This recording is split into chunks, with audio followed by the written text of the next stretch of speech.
Selamat sore, saudara. Di tengah bencana yang melanda sejumlah wilayah di Sumatera, kita melihat bahwa banyak fasilitas publik yang lumpuh. Salah satunya adalah layanan kesehatan yang ikut terdampak bencana. Pelayanan untuk pasien pun jadi terganggu. Listrik padam, alat medis tak bisa digunakan, dan krisis air bersih pun tak bisa dihindari. Ditambah pula dengan stok obat-obatan yang kini mulai menipis jumlahnya karena sulitnya akses distribusi bantuan. Di sisi lain, saudara, pemerintah menyatakan Indonesia saat ini belum membutuhkan bantuan asing dalam penanganan bencana. Sikap percaya diri yang patut dicatat, namun juga perlu dipertanyakan, benarkah kita mampu mengandalkan seluruh sumber daya yang ada? Apakah sistem penanggulangan bencana kita sudah cukup kuat untuk menghadapi bencana sebesar ini? Kami temani Anda hari ini 5 Desember 2025. Saya Tifal Solesa. Dan saya Audrey Chandra.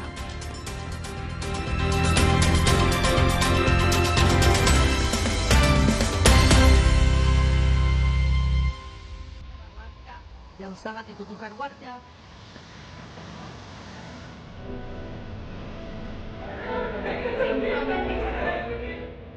Untuk bantuan obat-obatan sampai saat ini? Tidak ada sama sekali.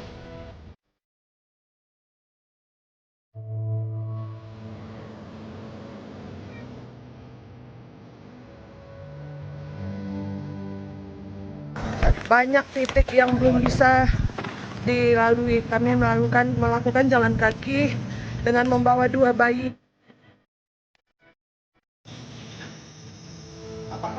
Sampai saat ini kita sangat kekurangan alat susu untuk bayi, pampers untuk bayi, maupun selimut, kasur. Kalau mereka terus-menerus tidur di tanah, nggak ada alas ini.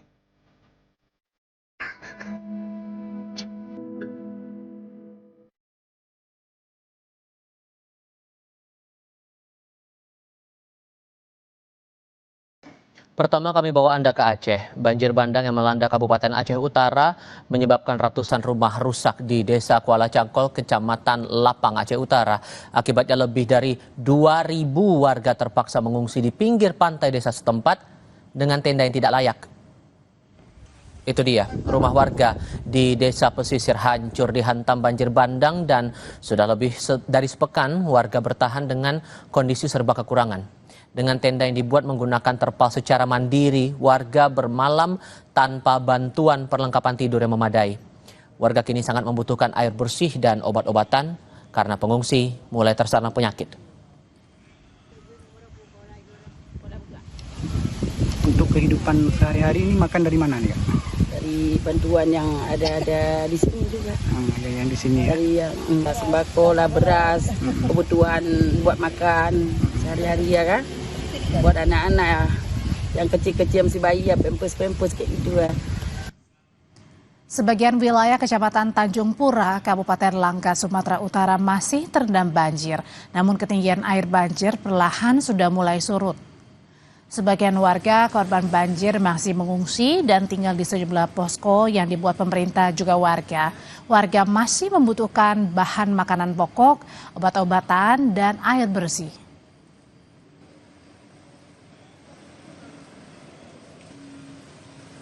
Sampai hari ini seperti apa kondisinya, Bu? Ya, kondisinya ya namanya belum surut pun sedikit. Ya kami masih menderita lah, Bang.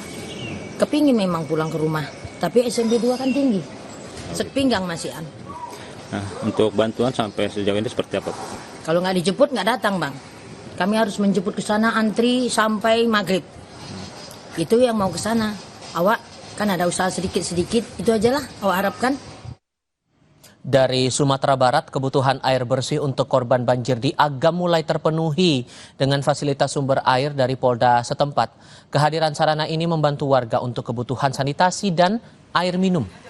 Korban banjir di daerah Salareh Ayi, Kecamatan Palembayan Agam, mengantre untuk mengisi air bersih dari mobil water treatment milik Polda Sumatera Barat.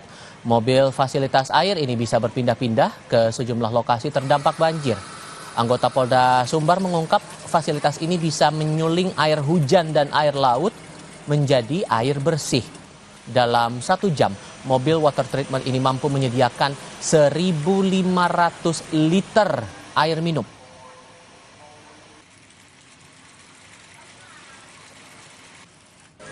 per hari dia nggak tentu, kecuali dia nanti tuh dia per jam. Kalau air payau kita produksi jadi air bersih, air minum dia 1.500 per jam. Kita ini juga bisa menghasilkan air bersih dari air laut 700 liter per jam. Ini bisa langsung diminum ya Bang ya? Bisa langsung diminum. Di sisi lain, upaya evakuasi korban banjir dan longsor di wilayah Sumatera Barat terus berlangsung. Lebih lengkapnya kita tanyakan terkait dengan evakuasi dan juga penanganan korban bersama Koordinator Lapangan Basarnas Padang, Atta Priyono. Selamat sore, Mas Atta.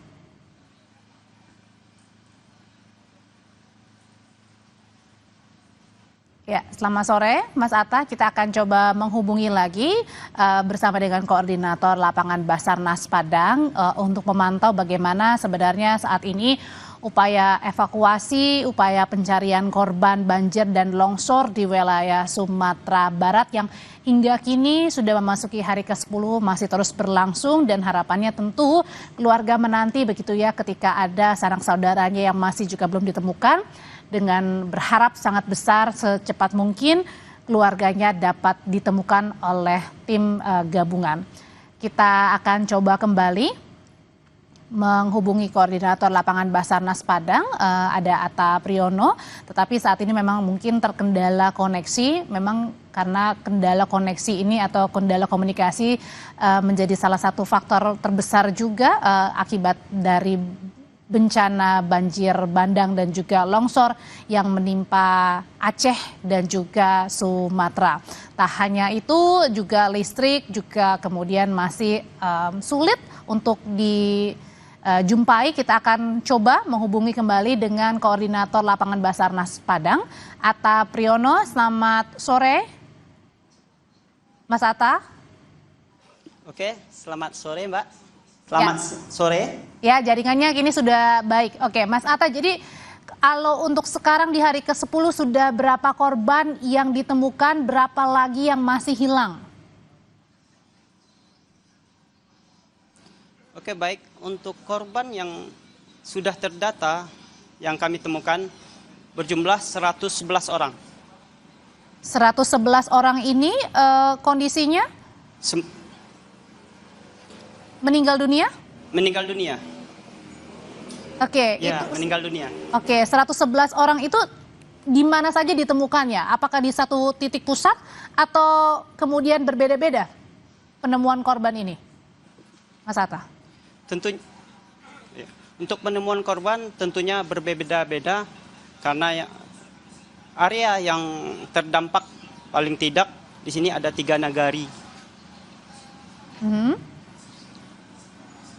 Oke, Mas Atta, untuk terdampak 3 nagari, jadi dari ya silakan Mas Atta, nggak apa-apa, silakan aja bercerita. Ya, dari sapuan banjir bandang itu, tentunya korban ini tersebar di antara 3 nagari itu. Oke, dan pada saat menemukannya ini seperti apa, Mas? Maksudnya dalam artian apakah sangat sulit sekali menemukan ratusan korban karena mungkin sudah, mohon maaf ya, tertimbun material longsor, banjir bandang juga?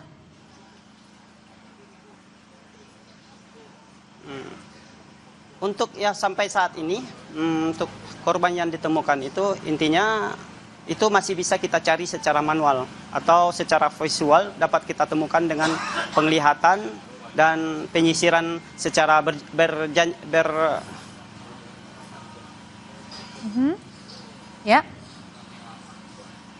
penyapuan, secara penyapuan dengan penyapuan. Oke, lokasi mana Mas Agam ketika berada di Sumatera Barat yang paling terdampak dari bencana dahsyat ini? Oke, yang paling terdampak dari lokasi kita. Dari lokasi kita itu adalah Nagari Salareh Air Timur. Nagari Salareh Air Timur. Oke, dari 3 lokasi itu Mas Atta, itu semuanya rata? Sudah tidak ada lagi kelihatan misalnya bangunan?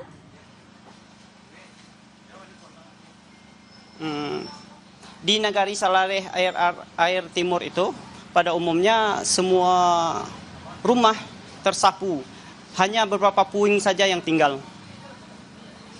Oke. Itu pun dalam keadaan tidak utuh. Artinya sudah sebagian sudah roboh. Seperti itu. Jadi hancur ya, tidak bisa kemudian mungkin bentuknya juga sudah berantakan sekali gitu ya Mas ya? Iya betul, sudah ada yang miring, sudah ada yang roboh, seperti itu. Dari tadi 111 yang ditemukan sudah meninggal dunia, berapa lagi Mas yang masih dicari untuk korban? Baik, untuk data kami yang kami dapatkan dari wali nagari setempat, kurang lebih 58 lagi. Berapa Mas? 58 jiwa lagi. 58 jiwa lagi yang masih hilang ya, belum ditemukan ya. Apa saja Mas Atta kesulitan Betul, yang Pak. ditemukan Mas Atta dan juga tim untuk mencari korban yang hilang ini Mas? Tentunya pada hari ini ya sudah hari ke-10, cukup material banjir bandangnya cukup dalam, ada yang sampai 2 meter ya. Jadi untuk pencarian manual itu sulit Mbak. Di situ belum ada Karena alat berat takutnya kan atau? korban itu kemungkinan tertimbun. Oke. Kalau untuk alat berat sendiri?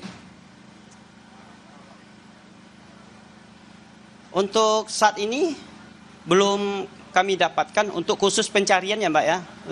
Alat berat yang khusus untuk pencarian. Tadi kami dapat laporan dari PT Semen Padang bahwa besok pagi alat itu sudah bisa kita gunakan. Sudah sampai di lokasi yang kita harapkan. Kalau untuk warga yang kemudian berhasil menyelamatkan diri dari bencana banjir bandang dan juga longsor, seperti apa kondisinya saat ini Mas Atta? Untuk saat ini pada umumnya korban yang masih selamat telah dievakuasi ke tempat-tempat yang aman oleh pemerintah setempat. Kalau untuk bantuan sudah tercukupi di sana? Kalau kita lihat dari yang terlihat oleh kami, pada umumnya bantuan sudah masuk, sudah mencapai kepada titik-titik korban yang diungsikan. Oke. Dari Sumatera Barat ini ada 100 lebih korban yang dinyatakan meninggal dunia, kemudian 50 lebih lagi saat ini masih dinyatakan hilang dan juga belum ditemukan. Terima kasih Koordinator Lapangan Basarnas Padang, Atta Priyono. Kita masih bicara kondisi di Sumatera Barat, namun pada sisi yang lain, setelah sepekan lebih usai diterjang bencana longsor dan banjir bandang, warga sekitar mulai mengeluhkan masalah kesehatan seperti diare, gatal-gatal hingga demam. Kesiapan fasilitas rumah sakit semakin mendesak, namun puskesmas di Koto Alam kesulitan mengakses air bersih. Selain itu, listrik yang disuplai dari genset juga harus menggunakan bahan bakar yang sampai kini masih sulit didapat. Lebih lengkap, ini laporan jurnalis kami Reza Pratama dan Abdul Rahim. Saya berada di Puskesmas Koto Alam yang berada di Kampung Tengah, Salare Air Timur, Koto Alam, Kecamatan Pelembayan, Kabupaten Agam, Sumatera Barat. Ini merupakan salah satu puskesmas begitu yang biasa digunakan oleh warga untuk mengecek kondisi kesehatannya. Bagi warga yang memang kondisi kesehatannya terganggu ataupun untuk menjangkau posko pengungsian ini terlalu jauh, ini bisa mengakses Puskesmas Koto Alam. Namun memang kondisi listrik di sini mati dan juga kesulitan untuk air bersih. Saya ingin menanyakan kepada puskesmas begitu ya, apakah di sini juga terganggu atau seperti apa? Pelayanan puskesmas juga seperti apa? Ini saya akan mengajak Anda untuk berbincang dengan Kepala Puskesmas Koto Alam. Ibu, apa kabar Ibu? Alhamdulillah sehat Pak. Ibu, ini kan pelayanan puskesmas, listrik saat ini mati, kemudian air bersih juga sulit. Ini pelayanan kepada pasien seperti apa Bu? Nah, semenjak kejadian sampai sekarang Pak, kami tidak ada listrik, tidak ada air bersih, jadi pelayanan tetap dilaksanakan cuman untuk pelayanan rawat jalan aja. Kalau rawat inap sudah kami tutup karena air tidak ada Pak. Ya. Kemudian Bu, listrik ini tidak ada, kemudian memakai genset. Kesulitan nggak sih Bu untuk mendapatkan bahan bakar Bu? Amat sangat kesulitan Pak. Contoh sekarang ini cuma sedikit. Kalau tidak ada nanti bagaimana nanti kawan-kawan untuk ada obat-obatan yang harus ditaruh di dalam kulkas. Jadi nanti kami ada yang dimatikan sebentar, nanti hidup lagi. Nah, kalau obat-obatan yang di dalam kulkas itu memang harus standby, kulkasnya terus menyala. Kalau misalnya mati, ada berpengaruh nggak sih, Bu? Ya, amat sangat berpengaruh. Nanti contohnya vaksin. Kemarin kami sudah taruh vaksin yang seharusnya ditaruh di dalam tempat vaksin, sudah kami taruh ke Dinas Kesehatan. Karena tidak memungkinkan ditempatkan di sini dengan situasi seperti ini, Pak. Selain itu mungkin, Bu, kesulitan apa lagi mungkin yang dihadapi oleh Puskesmas Koto Alam selain tadi yang udah Ibu sebutkan, mungkin apalagi kendalanya mungkin, Bu? Kalau untuk obat-obatan kita cukup, kalau untuk cuman itu aja Pak, air bersih dan lampu. Tapi insya Allah tadi orang PLN sudah memasang tiang listrik, insya Allah katanya kalau tidak ada hari sekarang baik atau tidak hujan, mungkin listriknya masuk hari ini. Nah, Bu, bagi warga di sini, Bu, ya, mungkin kalau datang ke Puskesmas saat ini, yang dikeluhkan mayoritas apa sih, Bu? Oke. Penyakit yang dikeluhkan sekarang ada ispa, batuk pilek, diare, dan gatal-gatal. Ya. Untuk obat-obatannya tersedia, Bu, atau mungkin sedikit kekurangan, Bu? Nah, kalau obat-obatan, alhamdulillah kita disupport oleh Dinas Kesehatan semenjak kejadian kita udah 3 kali obatan, tambah lagi obat-obatan yang dari luar, tidak ada bantuan dari luar. Baik, Ibu, terima kasih, Bu, waktunya bersama Kompas TV. Tadi itu, Saudara, bahwa saat ini memang Puskesmas masih terus beroperasi dan IGD-nya pun atau UGD ini beroperasi selama 24 jam. Namun itu tadi yang kesulitan adalah air bersih dan juga listrik. Kemudian untuk listrik juga karena memakai genset, untuk membeli bensin atau bahan bakar juga ini sangat kesulitan. Diharapkan ini pemerintah daerah ataupun pihak penyedia begitu ya bisa segera menyelesaikan permasalahan terutama jaringan listrik. Reza Pratama, Abdul Rahim, Kabupaten Agam, Sumatera Barat. Sementara di Aceh, banjir yang melanda Pesangan Biren Aceh berdampak serius pada pelayanan kesehatan. RSUD Pesangan Raya membuka posko khusus penanganan korban walau masih terbatas oksigen dan listrik padam. Lalu bagaimana keadaan dari operasional layanan kesehatan di rumah sakit di sana pasca longsor dan banjir bandang? Kita akan coba diskusikan ini bersama Direktur RSUD Dr. Fauzia Biren, Minar Musari. Pak Minar dengan Tifal, Assalamualaikum, selamat malam Pak. Waalaikumsalam warahmatullahi. Selamat malam Pak Tifal. Tantangan apa yang masih dihadapi pengelola rumah sakit untuk operasional Pak sampai dengan saat ini? Iya, terima kasih Pak. Jadi yang pertama tantangan yang paling berat listrik mati, listrik belum stabil. Itu menjadi tantangan yang paling berat bagi kami rumah sakit karena banyak unit-unit pelayanan itu memerlukan sumber daya listrik sebagai utama. Contohnya emergency, ICU, ICCU, juga kamar operasi. Sedangkan kapasitas genset kita tentu tidak memadai untuk 24 jam terus-menerus mengcover listrik yang padam. Alhamdulillah kita udah komunikasi dengan PLN untuk menjadi prioritas untuk kendala listrik ini. Untuk listriknya itu kemungkinan dari PLN akan memberikan suplai kira-kira bakal normal kapan Pak dijanjikannya? Beliau belum menjanjikan, tapi kita yakin tentu PLN terus berusaha untuk menjadikan listrik ini prioritas bagi kesehatan dan rumah sakit. Oke, dan untuk penanganan darurat sejauh ini berarti operasional sementara listrik masih belum mengalir sebagaimana biasanya nih, gimana operasionalnya Pak? Ya, jadi operasional kita menggunakan genset rumah sakit dengan yang paling kendala juga kesediaan dari BBM. Jadi kita menggunakan diesel, tentu saat ini kesediaan dari solar ini sangat langka, tapi alhamdulillah sampai saat ini masih bisa kita cukupi. Dan sampai dengan saat ini ada pasien daruratkah yang harus ditangani? Kalaupun ada, berapa banyak Pak untuk sekarang kondisinya? Oh iya, jadi sejak hari Jumat kita udah melakukan semua operasi emergensi. Jadi setiap pasien emergensi sudah kita tangani yang memerlukan tindakan operasi. Kalau untuk unit instalasi gawat darurat sejak hari pertama Rabu, Kamis kita udah tetap buka walaupun dengan keterbatasan sumber daya dan sarana. Tapi kalau untuk kamar operasi mulai Jumat kita udah beroperasi walaupun kita utamakan yang operasi emergensi. Tapi dari pasien-pasien ini ada yang dirujuk sampai ke rumah sakit luar daerah tidak Pak? sampai saat ini belum ada yang kita rujuk. Semua bisa kita tangani di Rumah Sakit Dr. Sogia. Oke, kalaupun bisa ditangani untuk stok obat-obatan, keperluan sanitasi di rumah sakit, masih memadai atau tidak, Pak? Iya, jadi kita manajemen berusaha untuk menyediakan obat-obatan dari berbagai sumber. Untuk saat ini masih mencukupi, tapi mudah-mudahan ke depan apabila tidak ada kendala transportasi, kita tetap bisa atasi. Untuk tenaga kesehatan di sana, Pak, memadaikah dengan kondisi yang serba darurat seperti sekarang ini? Nah, jadi terdapat 131 orang tenaga kesehatan kita yang berdampak langsung yang sampai saat ini belum bisa untuk masuk kerja.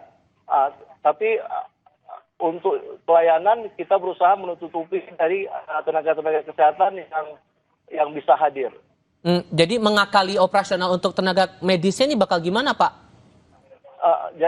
Jadi kita udah mendata dari semua unit pelayanan, itu semuanya harus jalan. Alhamdulillah semua jalan, walaupun tenaga kesehatannya ada yang belum bisa hadir, pelayanan tetap jalan, ditutupi oleh tenaga-tenaga yang tidak berdampak langsung atau berdampak ringan, sehingga pelayanan kepada masyarakat tetap jalan. Secara umum 90% dari pelayanan kita udah berjalan, Pak. Untuk kebutuhan mendesak ini, sudahkah ada komunikasi antara pihak rumah sakit dengan dinas kesehatan setempat atau mungkin levelnya lebih tinggi ke dinas kesehatan provinsi untuk kebutuhan ini kira-kira bisa terpenuhi kapan dan sokongannya bagaimana gitu, Pak? Oh ya, yang pertama tentu kita selalu berkomunikasi dengan Bapak Bupati sebagai pimpinan daerah yang terus mendorong kami untuk melakukan pelayanan kepada masyarakat yang nggak boleh berhenti. Alhamdulillah sampai saat ini dukungan dari pemerintah Kabupaten Biren sangat kuat dan itu menjadi motivasi bagi kami untuk memberikan pelayanan kepada masyarakat.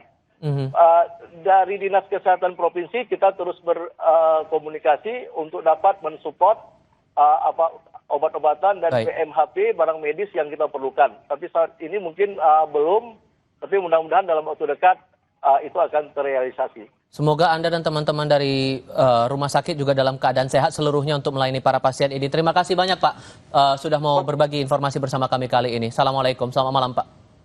Selamat malam.